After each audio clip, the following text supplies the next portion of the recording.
Okay, a simple way to envision dopamine hits is every time you do something you like, you eat a piece of chocolate, dopamine hit. You look at your Instagram, dopamine hit. You see someone you like, dopamine hit.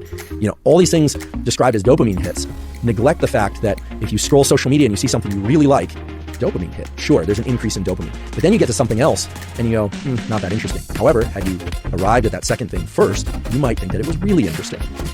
If you had arrived to that second Instagram post 3 days later or 4 days later, you might find it extremely interesting. Again, how much dopamine you experience from something depends on your baseline level of dopamine when you arrive there and your previous dopamine peaks. Okay? That's super important to understand, and it's completely neglected by the general language of dopamine hits. This is why when you repeatedly engage in something that you enjoy, your threshold for enjoyment goes up and up and up. So I want to talk about that process, and I want to explain how that process works, because if you understand that process and you understand some of these schedules and kinetics, as we call them, around dopamine, you will be in a terrific position to use any dopamine-enhancing tools that you decide to use. You'll be in an excellent position to modulate and control your own dopamine release for optimal motivation and drive.